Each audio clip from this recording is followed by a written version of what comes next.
चलिए तो शुरू करते हैं आज की क्लास। अभी तक हमने लास्ट क्लास में बात करी थी कि कैपेसिटर्स कैपेसिटर्स को अगर कनेक्ट करो तो क्या क्या सिचुएशंस उसमें बन सकती हैं। हमने बहुत सारे इसमें पैटर्न देखे, क्वेश्चंस के टाइप देखे। अब हम एक छोटा सा इसमें क्वेश्चन और एक कॉन्सेप्ट और पढ़ने वाले हैं जो इसी से रिलेटेड है। वो जो क्वेश्चंस बनते हैं, ये क्वेश्चंस नीट में भी पूछे जा चुके हैं और जेई में भी पूछे जाते हैं और उनके बड़े फेवरेट क्वेश्चन है। मतलब अगर वो कैपेसिटर से क्वेश्चन देते हैं तो देर आर हाई चांसेस कि वो इस कॉन्सेप्ट से आपको क्वेश्चन उठा के दें। कॉन्सेप्ट ऐसा ही है जैसा आपने अभी यहाँ पढ़ा है, कैपेसिटर कैपेसिटर कनेक्शन का ही कॉन्सेप्ट है। थोड़ा सा चेंज क्या होता है कि कनेक्शन में टाइम में थोड़ा सा चेंज कर देते हैं वो, कि एक पहले कनेक्ट किया फिर दूसरा कनेक्ट किया, या एक कनेक्ट किया हुआ था उसको हटा के अब दूसरा कनेक्ट कर दिया। स्विचिंग प्रॉब्लम कहते हैं इसे। कौन सी प्रॉब्लम कहते हैं? स्विचिंग प्रॉब्लम, स्विच करना।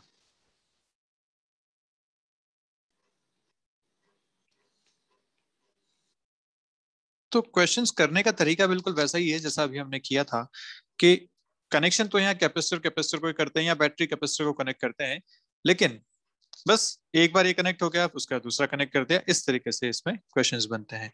तो चलिए मैं आपके सामने डायग्राम बनाता हूँ, उससे अपने को ज्यादा अच्छे समझ में आ पाएगा। देखते हैं पहला क्वेश्चन क्या कह रहा है। एक कैपेसिटर यहाँ पे है 2 माइक्रोफैरेड का, बड़ा आसान सा क्वेश्चन ले रहे हैं। सबसे पहले अपन एक बैटरी यहाँ पे लगा रखी है, यहाँ पे एक स्विच है इस तरीके से यहाँ पे, और एक बैटरी यहाँ पे है इधर, और ये ऐसा कनेक्शन है इधर। This is 10 volts, this is 2 volts, और यहाँ पे स्विच है। This is position 1, this is position 2, and this is the switch.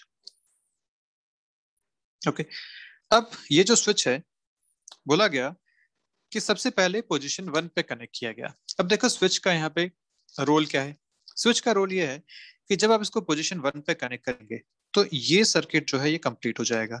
This circuit is completed, मतलब करंट या चार्ज यहाँ से यहाँ फ्लो होना शुरू हो जाएगा इस सर्किट में। लेकिन क्योंकि यहाँ पे कनेक्शन नहीं है तो ये सर्किट का अभी तक कोई रोल नहीं है। इसमें ना कोई करंट पास होगा, ना ही इस बैटरी का कोई रोल रहेगा जब तक कि ये 1 पे कनेक्टेड है। सिर्फ ये रोल रहेगा सर्किट का, इस सर्किट का कोई रोल अभी नहीं रहेगा। लेकिन उसके बाद आपको बोला गया कि अब स्विच 2 पे ये कनेक्ट कर दिया गया। कहाँ कर दिया गया? स्विच 2 पे कनेक्ट कर दिया गया। 1 से हटा दिया, इससे हटा दिया, 2 पे कनेक्ट कर दिया। मतलब इस तरीके से इसका कनेक्शन दे दिया गया स्विच का। तो अब देखिए ये पूरा सर्किट अब काम में आ गया, ये पूरा सर्किट काम में आ गया। इस वाले का कोई रोल नहीं रहेगा। तो अब जो सर्किट बनेगा वो ऐसा रहेगा। इन दोनों में आपसे पूछा गया कि बताइए कितना चार्ज रहेगा, कितना करंट फ्लो होगा, कितना हीट जनरेशन होगा। ये सारी बातें वही जो अपन अभी तक करते आए हैं, वही सारी बातें यहाँ से आपसे पूछी गई है। तो मैं साइड में क्वेश्चन लिख लेता हूँ। क्वेश्चन कह रहा है कि switch is connected to one position 1 for a long time. Switch is connected to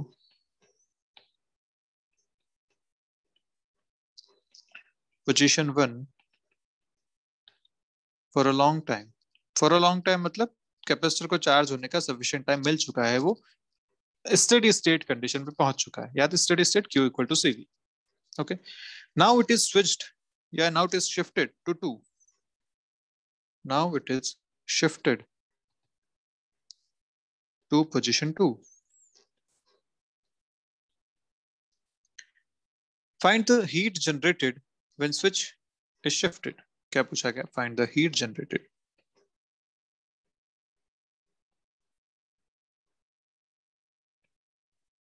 when the switch is shifted. ये आपका क्वेश्चन है। तो जब भी स्विच टाइप के क्वेश्चन आते हैं, अपने को दो बातें ध्यान रखनी है। दो सर्किट्स अपने को यहाँ पे बनाने हैं। पहला सर्किट कौन सा बनाना है? Before shifting the switch. हमेशा एक डायग्राम आप ये बनाएंगे, circuit diagram before shifting the switch. मतलब पहले इसको 1 पे कनेक्ट किया हुआ था तो 1 वाला अपने पहले डायग्राम बना देते हैं, इसे अभी अपन भूल जाते हैं। तो अपना जो फर्स्ट डायग्राम बनेगा वो बनेगा ऐसा कि 2 माइक्रोफेरेड का है, यहाँ पे एक बैटरी लग रही है 10 वोल्ट्स की, और ये सिचुएशन अभी है। ये अपना पहला डायग्राम है, और ये तो बड़ा आसान सा डायग्राम है, अपन जानते हैं। This is positive plate, this is negative plate. Q equal to CV के करस्पॉन्डिंग यहाँ पे जो चार्जेस आ जाएंगे +20 microcoulomb -20 microcoulombs, these are the initial charges on this. एक तो क्लियर हो गई बात, कोई दिक्कत वाली बात नहीं है। यहाँ पे अपन इसकी इनिशियल एनर्जी भी लिख सकते हैं। Initial energy is half C V square या क्यू स्क्वायर बाय 2c, जैसा भी आप लिखना चाहें। Initial energy is half C, C is 2 into V square, V is 10 का स्क्वायर, तो यहाँ से आपको आ जाएगा 100 माइक्रोजूल्स। माइक्रोफेरेड है, दिस इज 10 2 माइक्रोफेरेड्स, इसलिए सब माइक्रो माइक्रो में आएगा। ओके, सो 100 माइक्रोजूल्स, ये आ गया आपकी इनिशियल एनर्जी। चार्ज फ्लो कितना हुआ था ये भी समझ में आ गया, 20 जूल्स, सॉरी 20 माइक्रो कूलम का चार्ज यहाँ पे फ्लो हुआ था। तब तो प्लेट्स पे चार्ज आ गए, इनिशियली उस पर कोई चार्ज नहीं था, initially this was uncharged. Okay, दूसरा जो हमें बनाना होता है, ये तो हो गया पहला। दूसरा जो हमें बनाना होता है after switching the shift, after shifting the switch, after shifting the switch, ये दूसरा डायग्राम बना लीजिए आप। अब जब आप स्विच को शिफ्ट कर दे रहे हैं, आप सेकंड पोजीशन पे आप लेके आ जा रहे हैं इसे, तो सेकंड पोजीशन पे ये बन जाएगा पूरा। इसके बनने के साथ ही हम क्या कह सकते हैं कि जो सर्किट कंप्लीट हो जाएगा वो ये वाला हो जाएगा, this is the circuit now. तो इस सर्किट को बनाना है, इसे भूल जाना है बीच में से, इस सर्किट को बना लेते हैं। देखिए बैटरी यहाँ पे 10 वोल्ट इस तरीके से और 2 वोल्ट इस तरीके से है, और ये 2 यहाँ पे है। इन तीनों को अपने को बनाना है।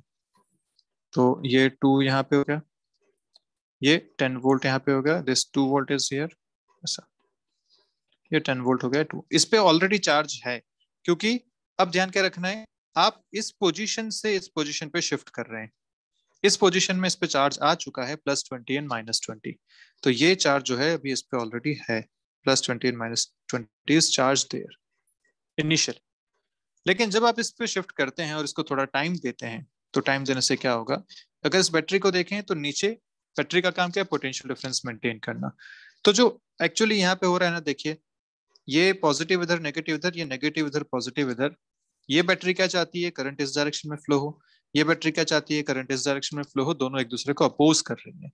तो जब अपोज करती हैं तो बड़े में से छोटे को सब्ट्रैक्ट कर दीजिए, ये आपको मिल जाएगी नेट बैटरी 8 वोल्ट्स की यहाँ पे।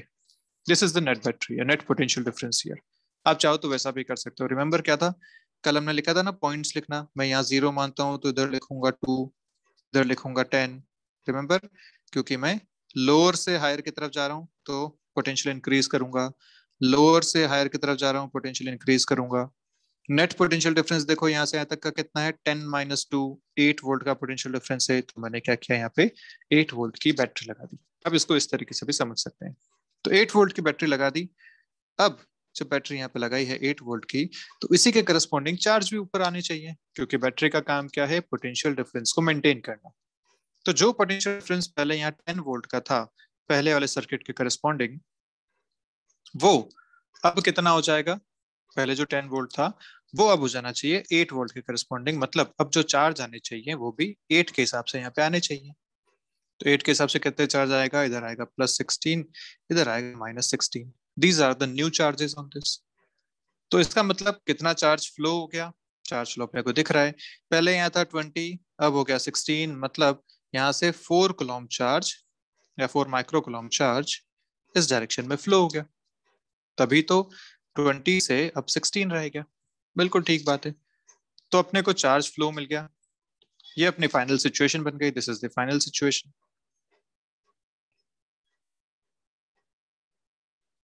सारे काम हो गए।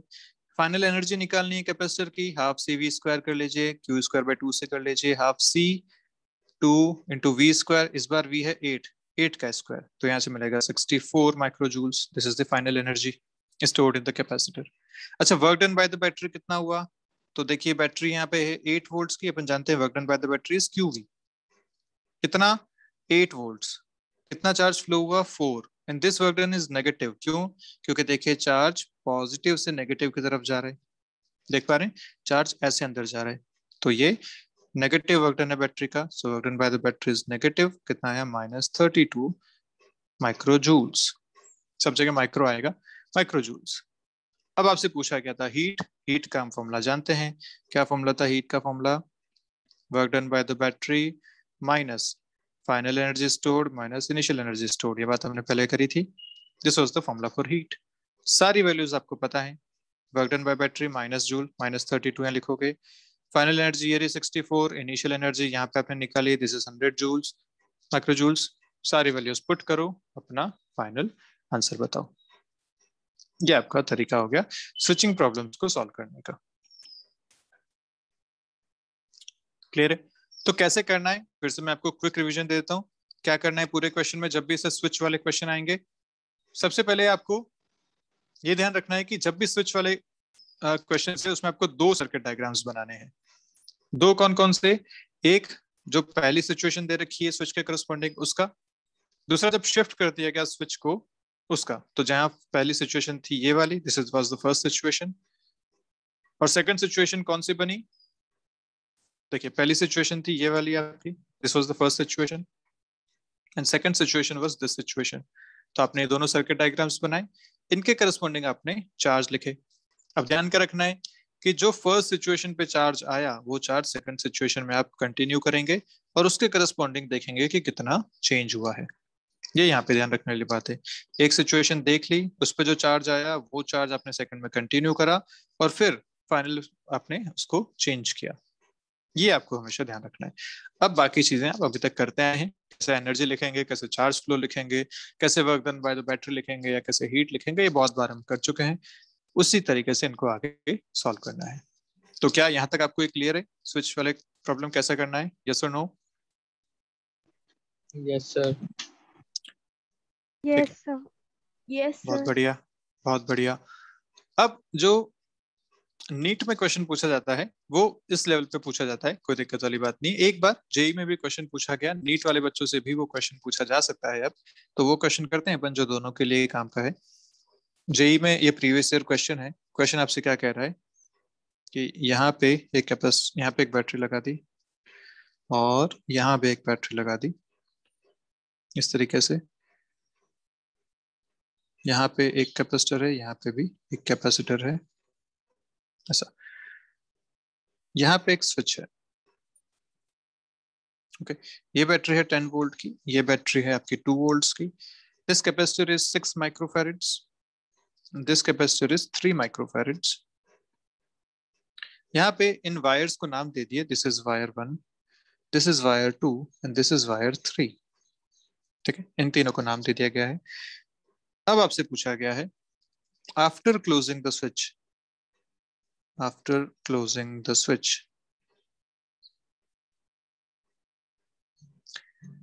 find charge flown, find charge flown through 1, 2 and 3।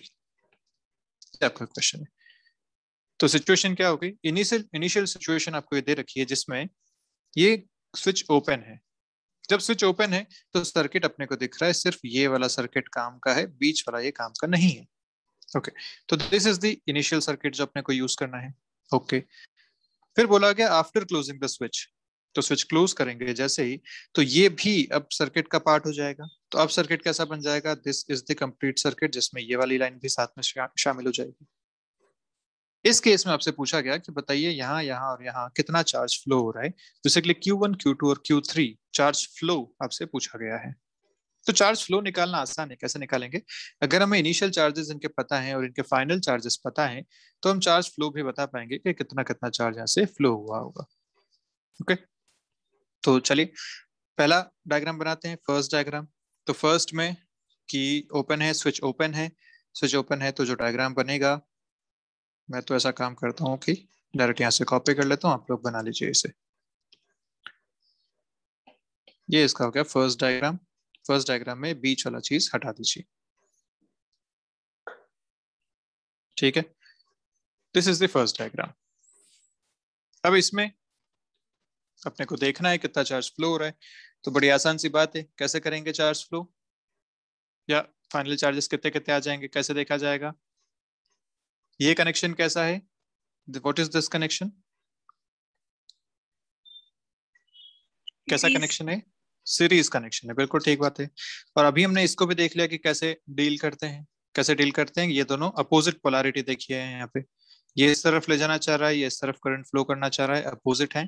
तो 10 - 2 हो जाएगा यहाँ पे 8। इसका जो इक्विवेलेंट में बना सकता हूँ सर्किट, वो बनेगा कैसा? दिस इज 8 वोल्ट्स और इन दोनों का इक्विवेलेंट सीरीज में बताना, इक्विवेलेंट कितना आ रहा है इन दोनों का? सीरीज इक्विवेलेंट 9 आएगा क्या? 9 सही है गलत है? फिर 2 आएगा। 2 आएगा, बहुत बढ़िया। सीरीज में ये डायरेक्ट ऐड नहीं होते हैं, रेजिस्टेंस का अपोजिट फॉर्मूला यूज होता है, ये ध्यान रखिएगा हमेशा। तो रेजिस्टेंस का जो पैरेलल का फॉर्मूला है, तो यहाँ जो सी इक्विवेलेंट आएगा वो आएगा C1 into C2 bye C1 plus C2। तो 6 इंटू 3 बाय 6 प्लस 3, 18 बाय 9, 2 माइक्रोफैरड्स। तो ये आपके पास आ गया 2 माइक्रोफैरड्स। अपने को एक बात समझ में आ गई कि यहाँ पे जो टोटल चार्ज फ्लो होने वाला है वो होने वाला है C इंटू वी। तो 2 इंटू 8 मतलब 16 माइक्रोकूलम चार्ज टोटल यहाँ पे फ्लो होने वाला है। This is the total charge which is going to flow. Okay भैया, एक बात क्लियर हो गई, 16 माइक्रोकूलम चार्ज आएगा।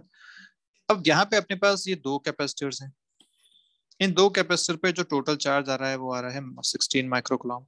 तो चार्ज डिस्ट्रीब्यूट करना पड़ेगा। चार्ज डिस्ट्रीब्यूशन कैसा होता है? सीरीज में चार्जेस सेम रहते हैं, तो मतलब इस पे भी जो चार्ज आएगा वो पॉजिटिव 16 माइनस 16, इस पे भी चार्ज आएगा पॉजिटिव 16 माइनस 16।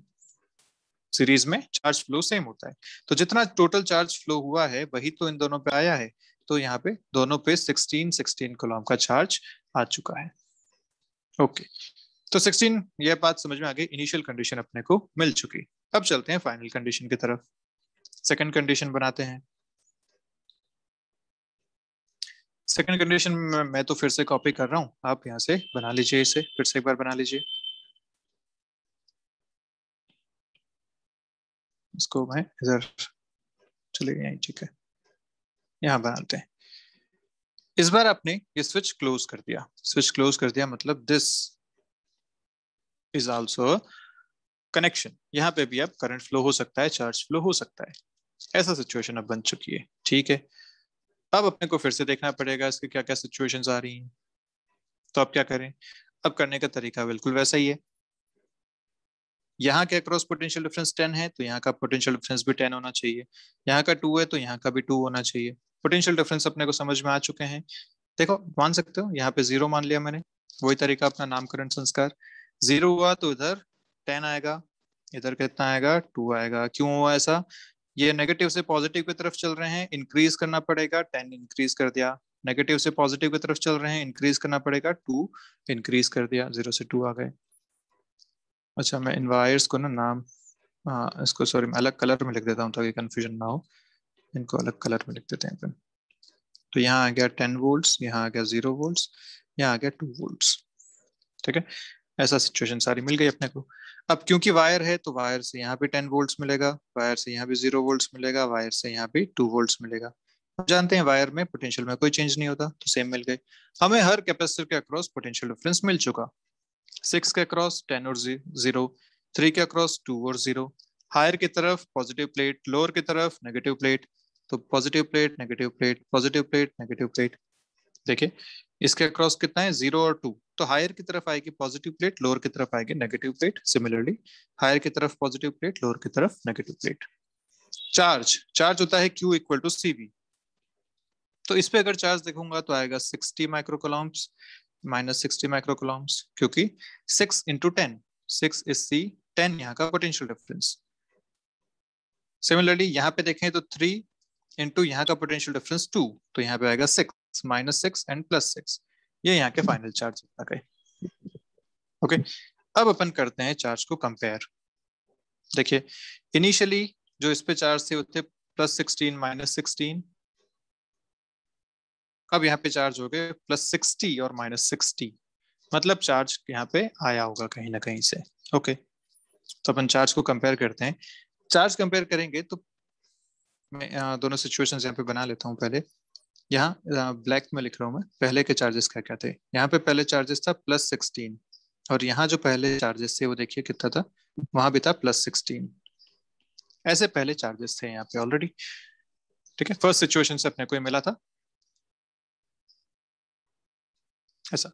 यहाँ चार्ज था शुरू में -16 और यहाँ चार्ज था शुरू में -16, ऐसा यहाँ पे हिसाब था पहले।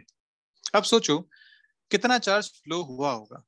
पहले था यहाँ +16, अब हो गया +60, मतलब 44 माइक्रोकूलम चार्ज यहाँ पे और आया है, तभी तो ये 16 से 60 तक पहुंच गया।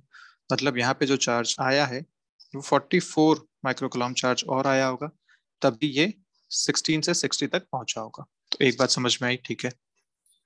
अगर यहाँ पे देखें, इस सिचुएशन में देखें, तो यहाँ पे चार्ज था पहले -16, अब हो गया +6। डिफरेंस कितने का आ गया? 22 का डिफरेंस आ गया, क्योंकि -16 था पहले, अब +6 हो गया है। मतलब 22 कूलम माइक्रोकूलम चार्ज इस डायरेक्शन में फ्लो हुआ होगा, तभी पहले -16 था, इसमें अब 22 को ऐड करेंगे, मिलेगा +6। तो अब हो गया +6, कब हुआ होगा? जब इधर से 22 माइक्रोकूलम चार्ज फ्लो हुआ होगा।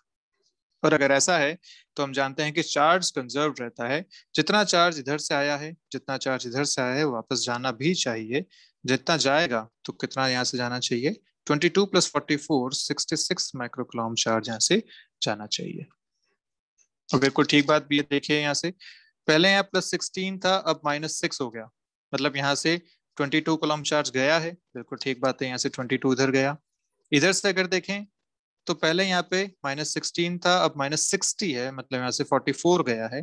22 इधर से आ रहा है, 44 इधर से आ रहा है, 66 टोटल यहाँ से जा रहा है। बिल्कुल ठीक बात है। तो ये आपकी तीनों चीजें मिल गई जो आपको पूछा गया था। आपसे पूछा था Q1 44 coulomb, Q2 66 microcoulomb.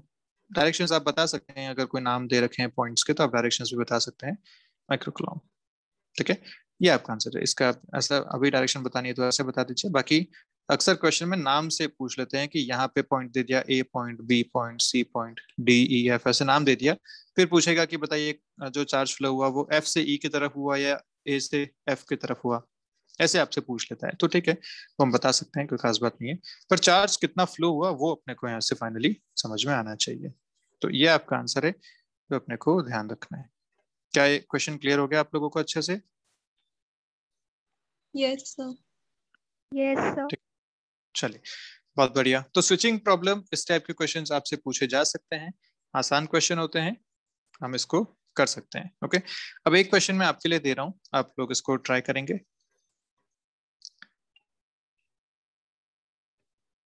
Question is,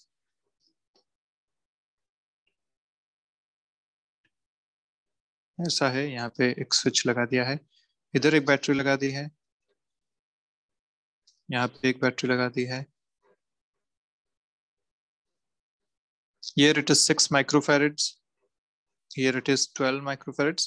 capacitors generally microfarads में ही रहते हैं, तो मैं अगर नहीं लिख रहा हूँ यूनिट तो माइक्रोफेरेड आप उसको मान के चलिए। This is 6 volt, this is 4 volts. Wire आपको यहाँ दे रखा है, this is first wire, second wire, third wire, और यहाँ पे स्विच है। ठीक है, सो आपसे यही पूछा गया है, बताइए कि पहले ये ओपन था इनिशियली, जो स्विच है वो ओपन है, then closed,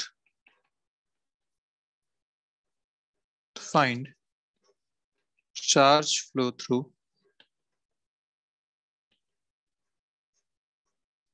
1, 2 and 3। ये फिर से आपसे बिल्कुल सिमिलर क्वेश्चन है जो अभी अपन ने किया है, ये आप लोगों के लिए होमवर्क है, आप इसको ट्राई करेंगे। मैं फिर से बताता हूँ क्या करना है। दो सर्किट्स बनाने हैं, जब ये ओपन है तो सर्किट कैसा बन रहा है, दिस इज द सर्किट। आपको यहाँ से इन दोनों का इक्विवेलेंट निकालना है, इन दोनों का इक्विवेलेंट देखना है। यहाँ पे देखो ध्यान से, क्या है, ये भी इधर फ्लो कर रहा है, ये भी इधर फ्लो कर रहा है, दोनों ऐड हो जाएंगे, 10 वोल्ट यहाँ पे आ जाएगा। ठीक है, तो 10 वोल्ट इनका हो गया, 6 एंड 12 का आप निकालेंगे, 4 आ जाएगा आई गेस। यहाँ से आप देख सकते हैं एक सर्किट ये बन गया, उसमें इनिशियल चार्जेस देख लीजिए। देन फाइनली क्या करना है, जब इसको कनेक्ट कर दिया तो अब ऐसा ऐसा ये पूरा एक सर्किट बन जाएगा आपके पास। इसमें ये इसके करस्पॉन्डिंग हो गया, ये इसके करस्पॉन्डिंग हो गया। चार्जेस फिर से लिख लीजिए। अब जो चार्जेस आ गए पुराने चार्जेस से कंपेयर करके बताइए चार्ज कितना कितना यहाँ पे फ्लो हो रहा है। सिमिलर क्वेश्चन है जैसा पिछला वाला किया है, आपके लिए होमवर्क है, आप इसको ट्राई करेंगे। ठीक है, आप मुझे आज शाम तक या कल सुबह तक इसको आप मुझे भेजेंगे। ठीक है, चलिए अब एक कॉन्सेप्ट है अपने पास, उस कॉन्सेप्ट से अपन चलेंगे डाइलेक्ट्रिक की तरफ। तो कॉन्सेप्ट जो है अपने पास वो क्या है, कॉन्सेप्ट है force between the capacitor plates, force between the capacitor plates, force between the capacitor plates। Okay, अब कैपेसिटर आपने बात बता दी कि एक कैपेसिटर ऐसा होता है जिसको आप कनेक्ट करते हैं जब यहाँ पे, तो कनेक्ट करने से अगर ये सी कैपेसिटेंस का था तो यहाँ पे प्लस क्यू चार्ज आता है, यहाँ पे माइनस क्यू चार्ज आता है, बी पोटेंशियल डिफरेंस था, Q equal to C B. ये सारी बातें अभी तक आप कर चुके हैं, ठीक है। अगर ये चार्ज आया है तो ये सारा चार्ज कहाँ होगा, तो मैंने बताया था सारा चार्ज इनर सरफेस पे रहता है यहाँ पे अंदर, दिस इज द चार्ज, और यहाँ पे ये सारा चार्ज यहाँ पे इनर सरफेस पे रहेगा। अगर इक्वल एंड अपोजिट चार्जेस, भाई ये डी डिस्टेंस था, ये एरिया वाला प्लेट हमने मानी थी, हमने लिखा भी था सी कितना था, epsilon naught A by D. अगर ये इनर सरफेसेस पे सारे चार्जेस हैं तो भैया इक्वल एंड अपोजिट चार्जेस आमने सामने हैं, अट्रैक्शन तो होगा ही होगा।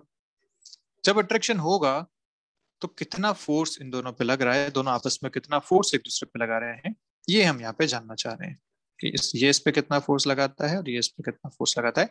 Obviously equal and opposite forces होते हैं, तो ये एफ की वैल्यू अपन जानना चाह रहे हैं, अट्रैक्टिव फोर्स कितना होगा, ठीक है। तो वो कैसे निकालें, निकालना बड़ा आसान सा है। देखिए हम जानते हैं इस पे जो चार्ज है वो है पॉजिटिव सीवी के बराबर, इस पे जो चार्ज है वो है नेगेटिव सीवी के बराबर, ये बात हम जान चुके हैं। अच्छा अगर मैं इस पे सिग्मा देखना चाहूँ तो सिग्मा लिखते हैं क्यू बाई ए से, तो उसको लिखा जा सकता है सीवी बाई ए, कोई खास बात नहीं है वहां तक भी।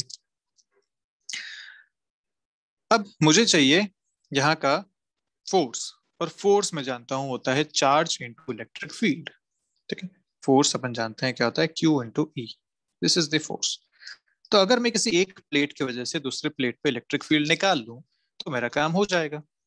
और इलेक्ट्रिक फील्ड निकालना अपने को बड़े अच्छे से आता है, कैसे आता है कि यहाँ पे अगर ये एक प्लेट है, एक इनफाइनाइट प्लेट मान के चलते हैं जिसपे पूरे पे पॉजिटिव चार्ज है, तो उससे किसी डिस्टेंस पे जो इलेक्ट्रिक फील्ड होता है वो होता है sigma by two epsilon not, ये हम पढ़ चुके हैं, एक इनफाइनाइट प्लेट। और मैं आपको बताया था कैपेसिटर के जो प्लेट्स हैं उनको इनफाइनाइट प्लेट्स की तरह लेके चलते हैं। इनफाइनाइट प्लेट क्यों, क्योंकि अगर यहाँ प्लेट है, प्लेट छोटी है, इनफाइनाइट प्लेट क्यों, क्योंकि यहाँ प्लेट है तो जो पॉइंट है वो पॉइंट एकदम इसके पास में, दूसरी कैपेसिटर प्लेट इतनी बिल्कुल पास में है। अब अगर इन दोनों के बीच में आप एक कोई पॉइंट देखते हैं तो उस पॉइंट की डिस्टेंस इस प्लेट के एरिया के करस्पॉन्डिंग बहुत छोटी सी है, इसलिए हम उसको बोल सकते हैं इनफाइनाइट प्लेट। जैसे आप मान लीजिए कि आपके हाथ के आगे एक चींटी खड़ी हो गई बिल्कुल पास में आके, और वो चींटी अगर आपका पूरा हाथ देख रही है तो उसके लिए तो बहुत बड़ी सरफेस है वो।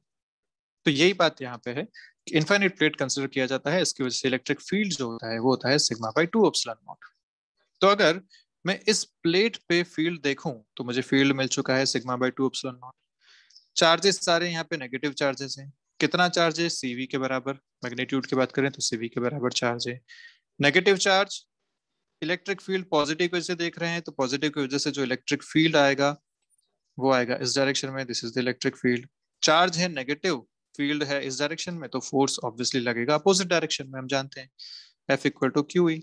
अगर चार्ज नेगेटिव है तो फोर्स अपोजिट डायरेक्शन में लगता है, तो बिल्कुल इधर फील्ड इधर फोर्स, और फोर्स कितना लगता है, क्यू इंटू ई के बराबर लगता है। ई कितना है, ये रहा, सारी वैल्यू तो आपको पता चली गई है, अब बस आंसर लिखना है, दिस इज ई।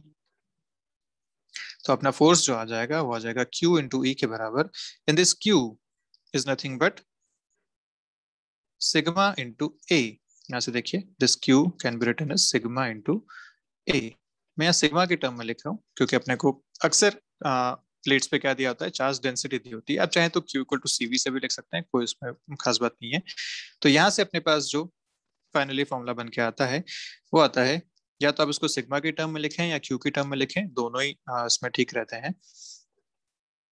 सिग्मा अगर आप क्यू की टर्म में लिखते हैं तो चार्ज था क्यू, एक मिनट, इसको इलेक्ट्रिक फील्ड को भी पहले अपने को क्यू में लिखना पड़ेगा। तो सिग्मा की जगह मैं लिख सकता हूँ क्यू बाई ए, तो Q by two A epsilon naught, this is the electric field. Sigma की जगह मैंने क्या डाल दिया, Q by A, surface charge density यहाँ डाल दी। तो मैं इसको लिख सकता हूँ क्यू इंटू इलेक्ट्रिक फील्ड की जगह Q by two epsilon not. तो फाइनली जो फोर्स का फॉर्मूला बनता है Q square by to A epsilon not. एक तो ये फॉर्मूला बन गया आपके पास, या फिर अगर सिग्मा के टर्म में ही लिखना है तो सिग्मा इंटू ए इंटू ई, ई है sigma by two epsilon not, तो यहाँ से आपको मिल जाएगा sigma square A by two epsilon not. तो दोनों ही फॉर्मुलाज हैं फोर्स के, मैं इन दोनों को लिख लेता हूँ यहाँ पे, Q square by to A epsilon not also can be written as sigma square a by 2 epsilon naught. This is the force between the plates.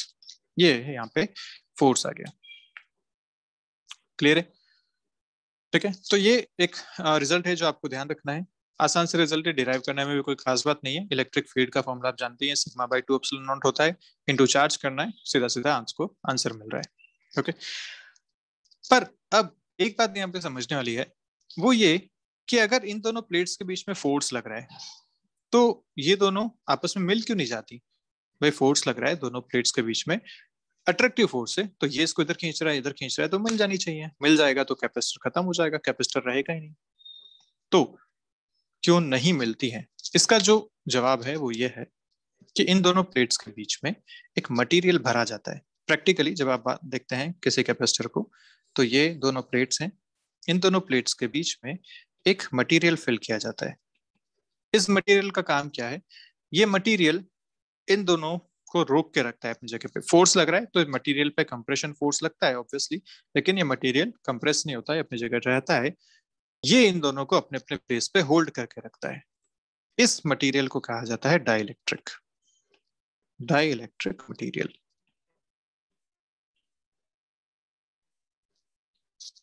ठीक है, तो अब हम डाइलेक्ट्रिक के बारे में पढ़ेंगे कि डाइलेक्ट्रिक की क्या प्रॉपर्टीज होती हैं, क्योंकि भैया बीच में इलेक्ट्रिक फील्ड है, बीच में पूरे में इलेक्ट्रिक फील्ड है।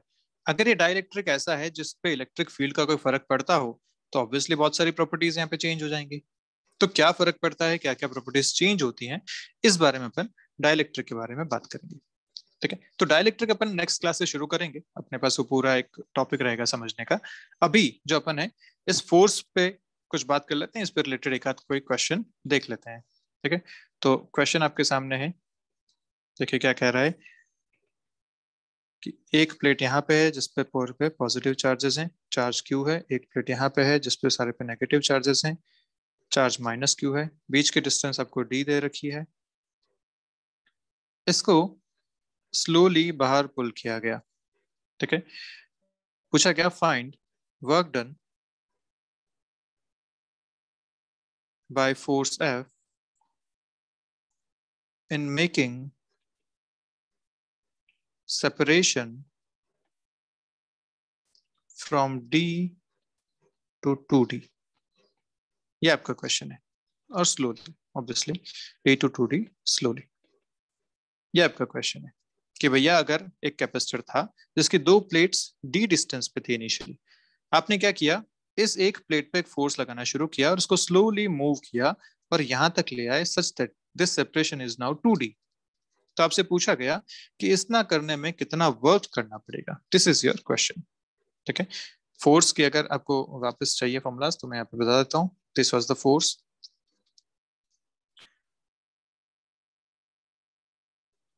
ये फोर्स के फॉर्मूलाज थे। आप ध्यान से देखिए, इस पूरे फोर्स फॉर्मूला में कहीं भी सेपरेशन की बात नहीं है। क्यू की बात है, एरिया की बात है, एप्सिलॉन नॉट है। सिग्मा की बात है which is related to charge in area, area है, एप्सिलॉन नॉट है। कहीं भी सेपरेशन की बात यहाँ पे नहीं है। This is independent of separation, independent of separation between the plates.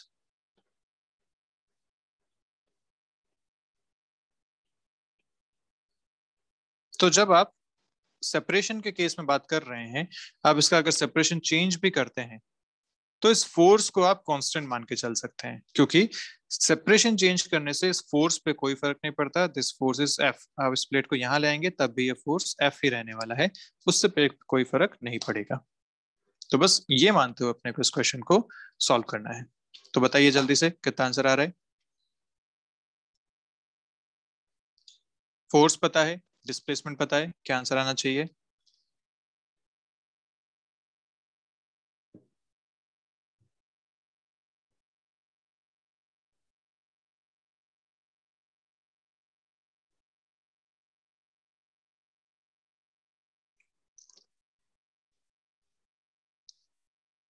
Okay, चलो देखते हैं। अपन जानते हैं इलेक्ट्रिक फील्ड, इलेक्ट्रिक फील्ड था सिग्मा बाई 2 एप्सिलॉन नॉट। या इसको आप लिख सकते हैं, अगर आप ऐसे लिखना चाहें इसे तो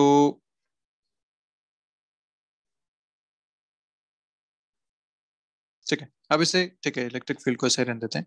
अपन बात करते हैं यहाँ पे एनर्जी स्टोर की। तो अगर इनिशियल एनर्जी स्टोर देखा जाए तो इनिशियल एनर्जी यहाँ पे कितनी थी, हाफ सी वी स्क्वायर के करस्पॉन्डिंग, या क्यू स्क्वायर बाय 2 सी के करस्पॉन्डिंग में देख सकते हैं। यहाँ पे चार्ज है, Q square by 2 C was the initial energy. Final energy अगर देखा जाए तो हो जाएगा Q square by 2 C final. C change हो जाएगा। सी क्यों चेंज होगा? क्योंकि epsilon naught A by D है। जैसे आप डिस्टेंस को चेंज करेंगे सी चेंज होगा, इसके करस्पॉन्डिंग इनिशियल और फाइनल एनर्जी भी चेंज हो जाएगी। और हम जानते हैं कि जब भी यहाँ पे वर्क डन की बात होती है तो work done can be given as work done by the external force is equal to final energy minus initial energy. This is the work done. अगर फाइनल एनर्जी की बात करें तो this is Q square by two C. C is epsilon naught A by two D, final is two D, final के लिए two D लिखेंगे, minus Q square by two C. C initial is epsilon naught A by D, उस time separation कितना था? D. अब इसको आपको solve करना है, बड़ा आसान सा सॉल्यूशन है। यहाँ से टू से टू कैंसिल हो गया, इधर एक टू बच रहा है, बाकी सारी चीजें कांस्टेंट है। Q square D by epsilon naught ए, ये आ गया बाहर। इधर से आया one minus half which is half, तो यहाँ से आया Q square into D by to A epsilon not. और यही तो आपके पास वहां से भी आता। देखिए फोर्स कितना था? फोर्स था आपके पास Q square by two epsilon naught, this was the force. कितना था force? Q square by two epsilon naught, this was the force. और मैंने बोला कि ये फोर्स जो है सेपरेशन पे डिपेंड नहीं कर रहा, इंडिपेंडेंट ऑफ डी है। तो आप अगर सीधा सीधा फोर्स इंटू डिस्प्लेसमेंट करते तभी तो ये आंसर आता। मेथड टू, आसान सा मेथड क्या हो जाता? Force into displacement. फोर्स था Q square by two epsilon not, displacement था पहले सेपरेशन डी था, बाद में टू डी कर दिया, तो displacement is two D minus D, answer is Q square D by two epsilon naught. यहाँ से भी वही मिलता। तो दोनों एक ही बात है। आप चाहे एनर्जी का डिफरेंस देखिए तब भी आपको वर्क डन वही मिलेगा, आप चाहे फोर्स इंटू डिस्प्लेसमेंट कीजिए इस केस में, तब भी आपको वर्क डन वही मिलने वाला है। तो ये सारी चीजें हैं जो अपने को ध्यान रखनी है कि भैया force between the two plates कितना होगा और उस पर क्या क्या बेस्ड क्वेश्चंस बने जा सकते हैं। ठीक है, तो ये फोर्स वाला कॉन्सेप्ट क्लियर है आप लोगों को अच्छे से? हाँ कि ना? Yes, sir. Yes, okay sir. Okay Sir. Okay okay, चलिए बहुत बढ़िया। तो अब अपन नेक्स्ट टाइम पे आ रहा शुरू कर सकते हैं अपना अगला concept which is the concept of dielectrics. तो वो शुरू करेंगे, तब तक के लिए बाय बाय, ध्यान रखिए अपना, पढ़ते रहिए।